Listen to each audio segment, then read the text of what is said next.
Hi, everybody. Welcome to another episode of this, what's now becoming a weekly live stream. I'm really excited to be here with you again.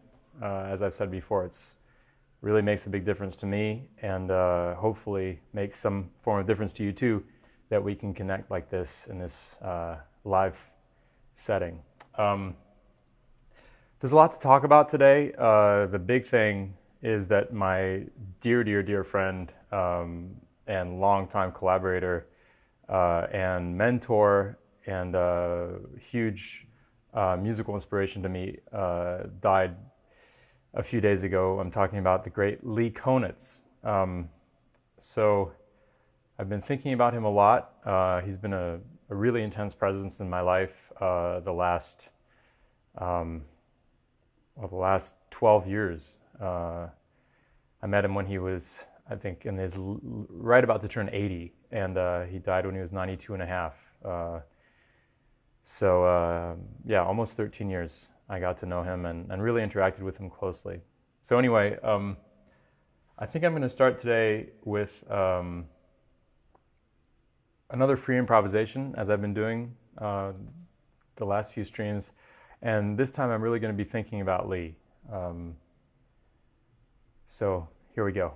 Thank you.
So it's so interesting playing in the memory of someone like Lee, because I spent many years on the bandstand with him, and I'm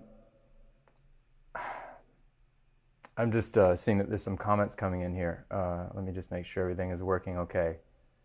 Yes, it seems like things are working.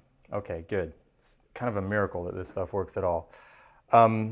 Yeah, so I was just saying, I spent all these years on the bandstand with Lee, and I started playing with him when I was really young. I started playing with him when I was 25. I went through a lot of maturing playing with him, and there were moments when he really called me out on stage for not being really in the moment and not really listening. That was really the key with Lee, was the listening.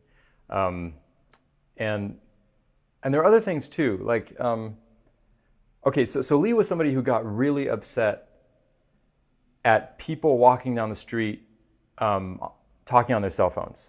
He would literally walk up to people and who were on their cell phones and just get right in their face and go rah, rah, rah, rah, rah, rah, like this with his hand. And the only reason he didn't get punched in the face multiple times was because he was so old. He was completely fearless, and I saw somebody say in one of their appreciations of him that Lee was someone who chose truth over friendship. That's not to mean that he didn't have good friends. Lee had very devoted friends and was incredibly generous and loving with the people that he was close to. But he would never sacrifice truth for friendship. And he would say the hard truths very directly and very strongly, including to complete strangers who might not be ready to receive that truth at all.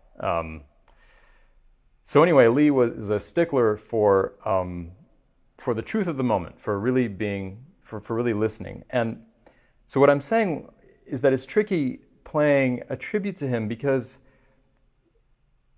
he was also very opposed to anything self-indulgent.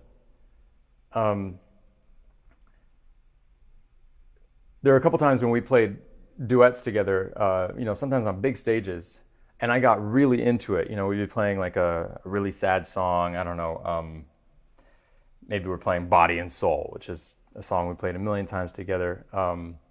But it's actually a pretty tragic song if you listen to the lyrics. And maybe like,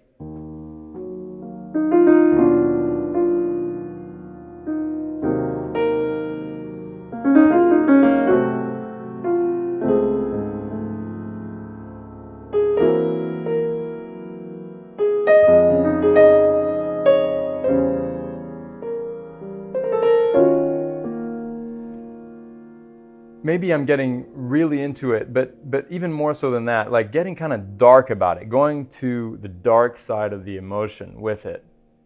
And we would finish the song, and Lee would play along with me, because he was game. He was always game for the ride, except for certain exceptions. But we'd finish the song, and then he would say to the audience, "Music to commit suicide to." And the first few times that happened, I was actually kind of offended, because it's like, hey, I just poured my heart into this, and you're just kind of dismissing it like that to the audience. I was offended. But then I realized over the years that it is self-indulgent to go too much to the dark side.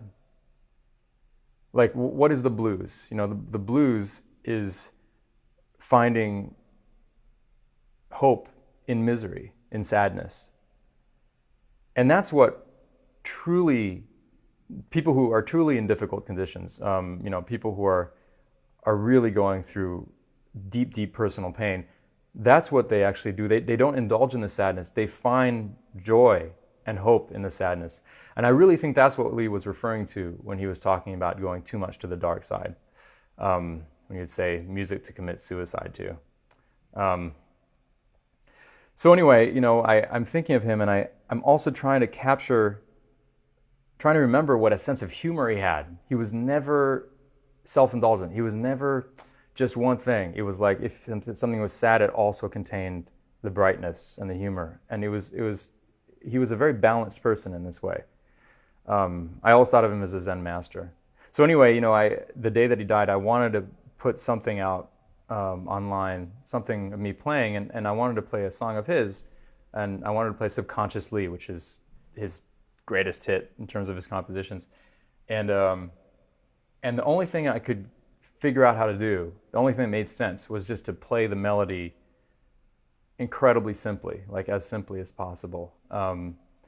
Anything else felt like taking away from this purity that he was so invested in. So let me play that melody for you now. This is a composition that Lee wrote. It's called a contrafact, because it's a new melody written over the harmonies of another song. In this case, the song is "What Is This Thing Called Love" by Cole Porter, which goes, "What is this thing called love? This funny thing called love.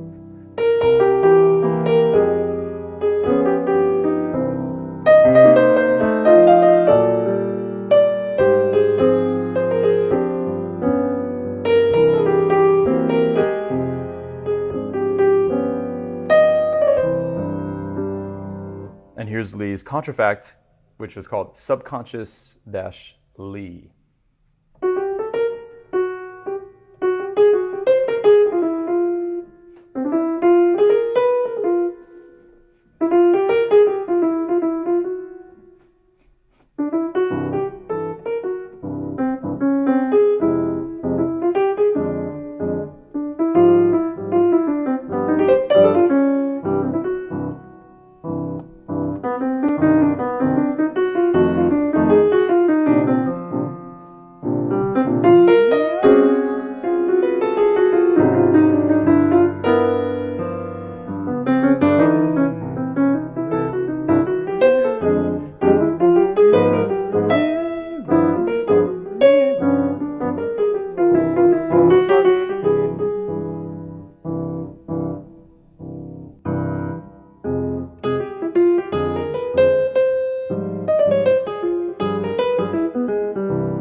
I remember early in my relationship with Lee, we played at Dizzy's Club Coca-Cola at Lincoln Center, and it was, I was probably 26, and it was with an all-star band with Pete Bernstein on guitar and Matt Wilson on bass and Ray Drummond Matt Wilson on drums, of course, and Ray Drummond on bass, it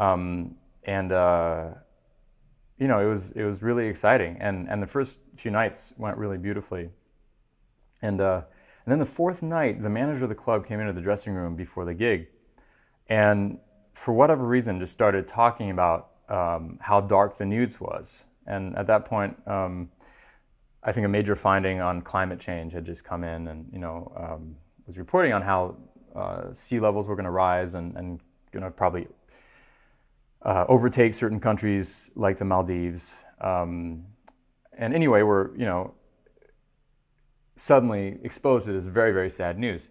And my immediate reaction to that, intuitively, was to bring that information into the gig. And as a result, the gig kind of became really dark, And Lee called me up the next day, and it was clear that that's not what he wanted, and I don't think it's really what anybody wants. We don't want to indulge in the darkness. We want to, if we're indulging in the darkness, we're just making the darkness even darker.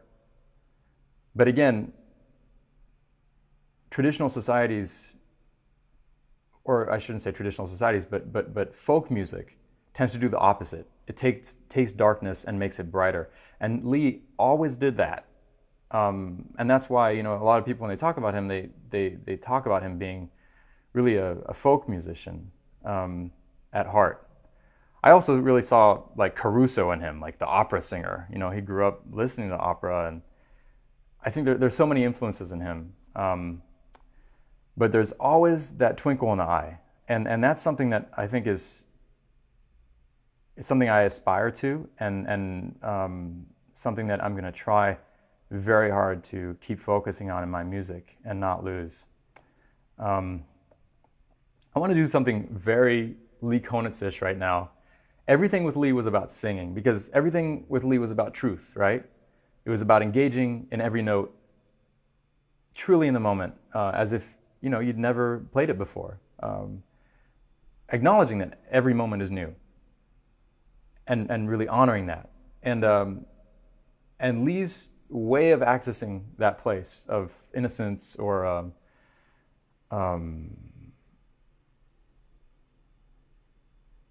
I don't want to say naivete, but lack of pretense, of authenticity. His way of accessing that was entirely through singing. And that's also how his big teacher, Lenny Tristano, taught music. It was that you shouldn't really ever play anything that you can't sing. So Lee and I spent hours singing together. We just sing duets in the car, or sometimes even in the plane. Actually, I visited him in the hospital, and we were singing duets in the hospital, and this hilarious thing happened where we were singing duets, and he kept pulling the curtain back that separated him from his roommate in the hospital, pull it back, and he did that because he was looking to see if his roommate was listening to us. And he did it repeatedly. His roommate was just kind of like in his own world, not really paying attention. But Lee kept hoping, and sometimes we'd be singing and it would get really happening, get really good. And he would just pull back the curtain, kind of like, ooh, maybe this will turn him on, because we're really getting it now, So anyway, yeah, singing, central to Lee. And I'm gonna sing a little solo for you guys. I think I'm gonna sing a solo on Body and Soul, because that was a song that Lee loved to sing, one of his standard songs. Yeah, here we go.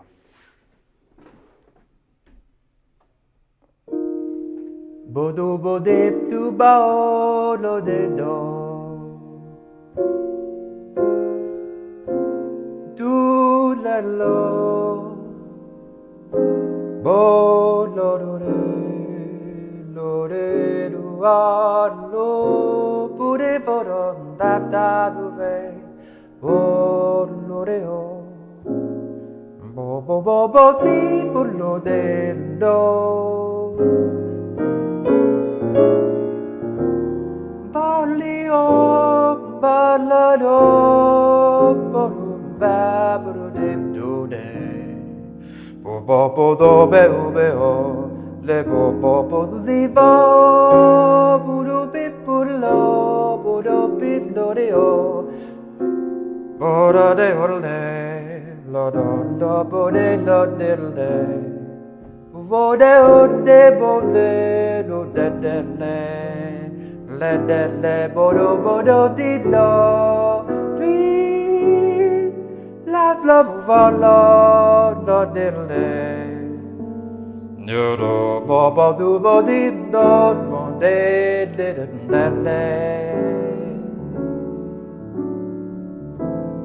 bo do bo ve o La do de lo de lo le vo do lo de lo do we lo di la lo do fo de lo la do de le bo do va ve flo We flood over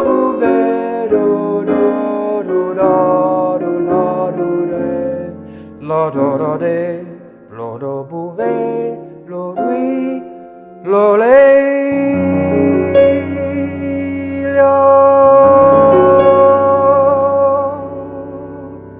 lo lui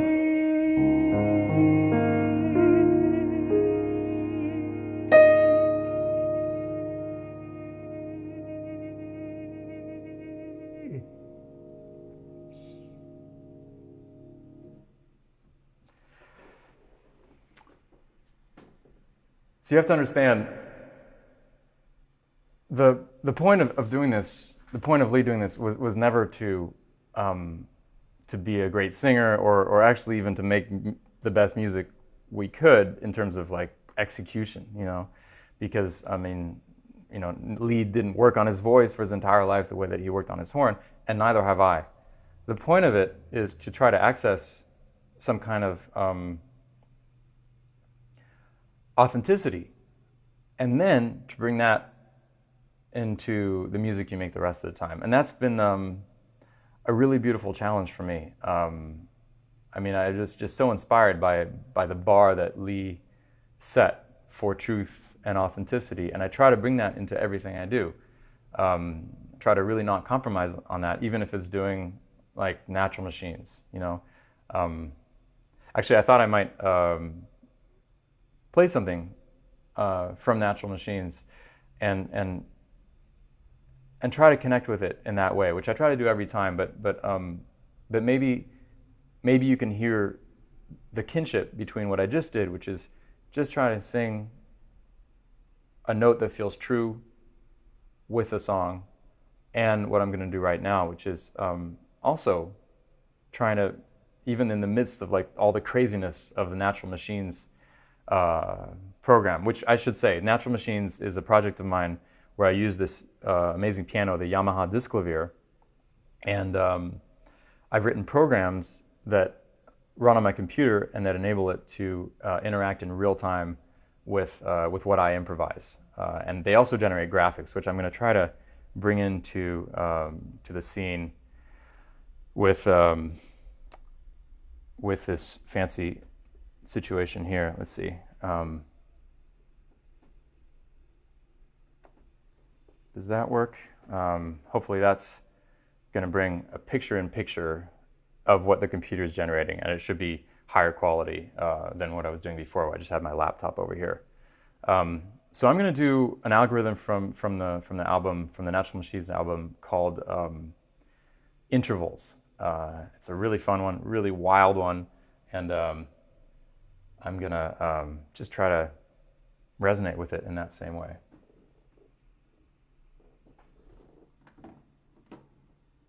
Here we go.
One of the many, many, many, many profound things that Lee told me was he never said things as if they were profound. He would just say them with humor and simplicity, and left it to you to realize that they were extremely profound. So one of the things he would say is, if you said something that, registered, that kind of had truth and interest and authenticity to it, he would say, you're not just beating your gums up and down. And in that statement is contained the difference between just, speaking words because we maybe feel a need to speak words, because we are afraid of silence, because we're afraid of people interrupting us, or people not recognizing that we're here. difference between that, the need to speak words for no particular reason other than filling space, and the need to communicate meaning. That's the thing. When Lee said, you're not just beating your gums up and down, it was to say, you just communicated meaning. And that's such a fine line in music. I think of the Shakespearean actor who has to play King Lear or whatever for the 500th time. And the only way I think you can really communicate the meaning of each one of those sentences is if you are connecting to the intention of saying that every single time, which has got to be a challenge if you've done the same thing 500 times. With improvisation, with what Lee was doing and what I do, it's easier to connect to it because you get to say whatever you want. In the same way that right now I'm not speaking to you from a script or anything, I'm just improvising this, I'm just talking. But as a result, it's easy for me to mean every word that I'm saying because I'm making it up. I'm not saying anything that I don't intend, that I don't need to say. So of course I mean it. But it's a fine line. It's really easy to get caught up in kind of like the need to fill space, and I think that'll be a lifelong undertaking for me in terms of maintaining that level of connection to the meaning of the music, to the meaning of every note when I'm improvising, and I'll try very hard to keep that happening. I'm just going to look at the comments here for a second because I haven't been connecting a lot with you guys. Let's see. Wow, lots of comments. Thank you so much. This is pretty amazing. Oh, Yoshiaki Okita-san, who is an old friend who lives in Japan, commented. That's pretty amazing. Hello, Okita-san. Jonathan Glass, who is an incredible artist, Jonathan is an improvising artist. Like, he will show up to gigs and draw the people playing in real time. And it all happens during the gig. And he has a very, very personal style. In fact, if I could move the camera, I'd show you, I have one of his drawings on my wall. In fact, it's a drawing of Lee and me. I've got to show that to you next time. But anyway, Jonathan said that I'm arriving at the truth. I guess he's referring to the singing. It's true that singing is an incredible filter for truth. I mean, you immediately hear it if you're not singing something that's true. I got really into tango dancing years ago, and it's the same with tango dancing. If you're dancing with someone and you're not communicating an authentic meaning, like, it's very simple. The meaning could be, I'd like to move this way. If there's any hesitation in that, if there's any like, should we do this? It feels awful to the partner. And it's actually just the same thing with talking. It's like, if I talk to you and I have a clear meaning and I say it simply, and then it's nice. We can have a conversation. Lee was an incredible communicator. Everything he said was so clear. I never had the slightest misunderstanding with him, because anytime there was the hint of a misunderstanding, he would say, I'm not sure I quite understood that. Could you repeat that? Super simply, but there was never a misunderstanding. And so it's the same, for tango dancing. You just want to communicate clear meaning. If you want to play music, you want to communicate clear meaning. And the thing that happens with singing is that it's so obvious if you didn't mean something, So it's a really good filter for meaning. Okay, I should play some more music. Okay, I actually stayed up super late last night programming something. I've been meaning to do this for a while, actually, and this is very much at the beta state here. But there are astrophysicists, including Matt Russo, who did something pretty amazing a few years ago. There was a new planetary system discovered called TRAPPIST-1. And so for over 20 years now, our telescopes and our technology have been good enough to be able to actually detect planets around other stars. So stars other than our own, we can actually detect planets going around them, and we can measure the orbital periods of these planets, among many other things. They're actually able to figure out a lot of things about these planets, but they can figure out their orbital periods. And so this is going to be way too much to get into right now. But if you look at Earth and Mars, Mars orbits the Earth in a little under twice as many days as Earth. Earth is 365 days, and Mars is like a little under 700, if I remember correctly. And what that means is that the ratio between their orbital periods is like not quite 1 to 2. It's 1 to 1.85 or something. And what that means is that if you transfer that into harmony, an octave is 1 to 2. If you double the frequency, you get an octave. And Mars and Earth are this. Okay? Pretty much a major seventh. But TRAPPIST-1 is really remarkable as a planetary system because it is very, very harmonious. The planets are so close together that they've settled into resonant frequency relationships. And the reason I really want to do this today is that Lee was an incredibly open-minded person. And what he loved above all was to go to a concert. For example, I took him to hear the jazz rock band Kneebody years ago. He loved it. He wanted to go to a concert and just be taken by a high-quality exploration of something new. And he came to see my Natural Machines show twice, and he was incredibly encouraging afterwards. He was really excited about it. And so there's something about what I'm going to do now, which is trying to turn this TRAPPIST-1 system into music that I think really communicates with Lee, because he was always connected to the heavens, not in a pretentious way, but like there was always this opening, these antennae connected to the broader universe with him.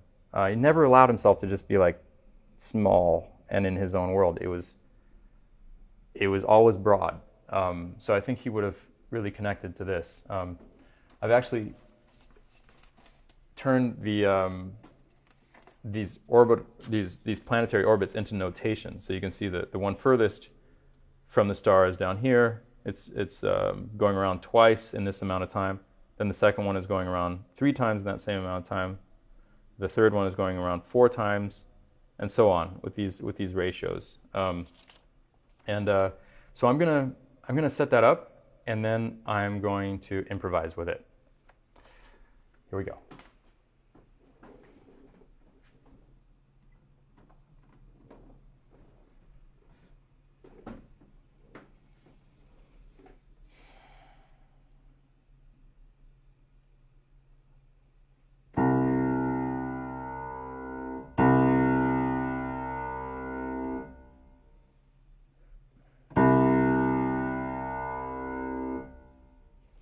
I have to do that again. This is new stuff here. Here we go.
we go.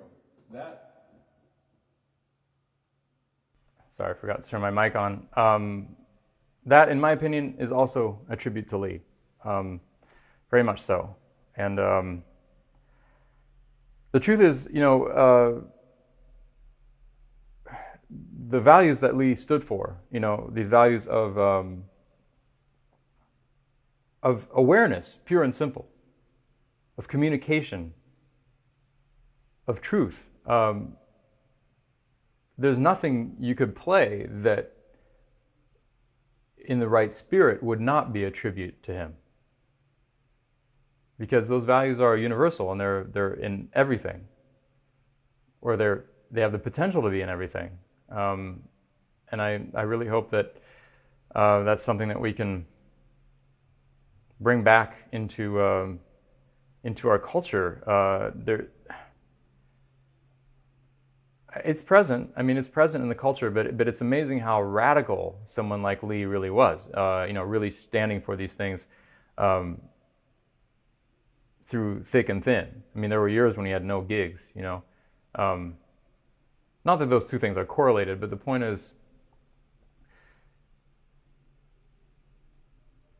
we have a lot of leadership nowadays that definitely is neither authentic or truthful, and I have this belief that by making music that really stands for those values, somehow that can permeate into the culture and help right the ship a little bit. That's kind of just the faith I have to have, and I think that's the faith that Lee had, although he never communicated it that way. I think I want to close with one of the most profound things I've ever heard Lee say. Oh, before I do, I should say that if anyone is confused about what I just did with the planets, and undoubtedly,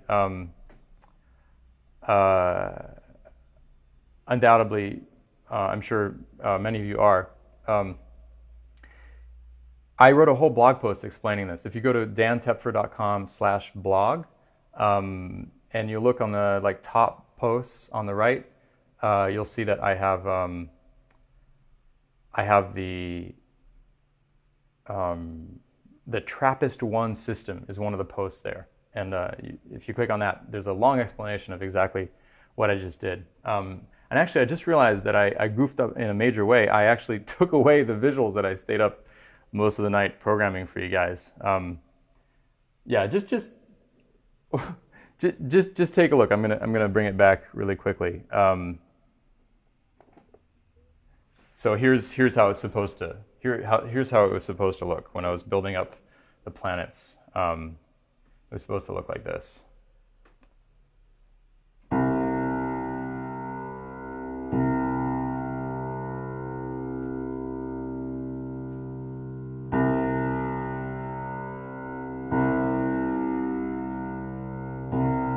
So that's planet 1. Planet 2 revolves in a ratio of 3/2 as fast. So it's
anyway, you get the idea. I wasn't bringing the same level of rhythmic care to it just now that I was before, because this is really intricate stuff to get the ratios exactly right.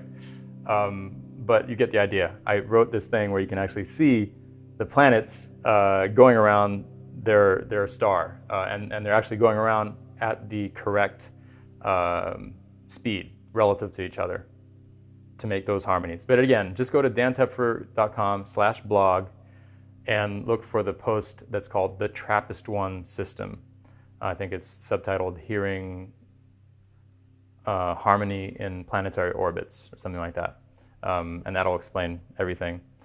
So I just want to close with one final idea, which is there's a really, really beautiful documentary that was made by French TV, by Mezzo TV, about Lee Konitz. And it was a documentary about a duo tour that I happened to be on. I was just lucky to be there. And they just did an absolutely beautiful job. It's actually on Facebook.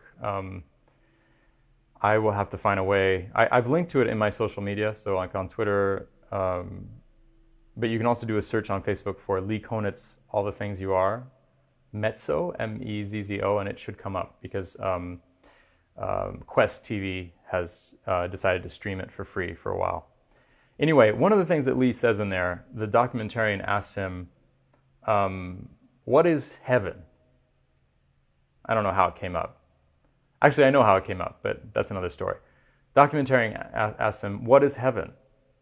And Lee says, well, I don't believe in heaven. I don't believe that there's an afterlife. I don't believe that something happens to us after we die. And the documentarian asks him, okay, but so what is heaven? And Lee says, heaven is here. Heaven is there. Heaven is here in you. Heaven is anywhere that we can communicate. That's heaven. Communication is heaven. Every time I see that excerpt, I literally have tears that come to my eyes because not only did Lee say these things, but he lived these things every day. Every day was an opportunity to communicate through music, but also through his words with his friends and with his family and all of that. And it's very inspiring.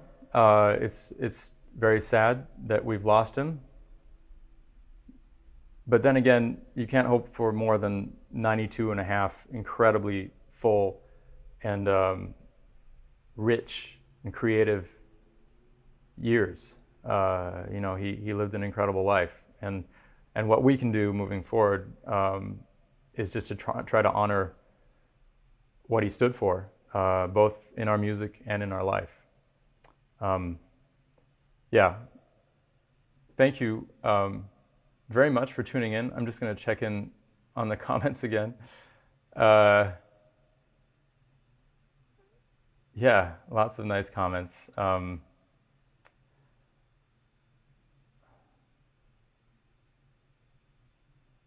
Elise Wolmerons-Evans says, as a family of scientists and musicians, we love that you marry the two.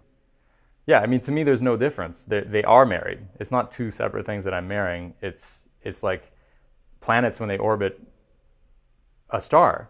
They're literally making harmony with each other. And harmony is resonance between notes. You know, if I play those two notes, in the time that the bottom one is vibrating twice, the upper one's vibrating 3 times, and that's this rhythm. And that can also be something that planets do with each other. Resonance and harmony are all around us at all these different scales. Planets, they aren't two different things. They are literally the same thing, just maybe different windows to look at it. Lots of nice comments. You and Lee and Sun Ra are right. Space is the place. Very inspiring, beautiful. Thank you, MJ. MJ Williams is a really wonderful singer and trombonist who lives in Montana. Okay, I think that this live stream has gone on long enough. It's an absolute pleasure connecting with you all. I will be back next Monday, if all goes well, next Monday at the same time. I know I owe you a squirrel story from last week, but I wanted to talk about Lee today.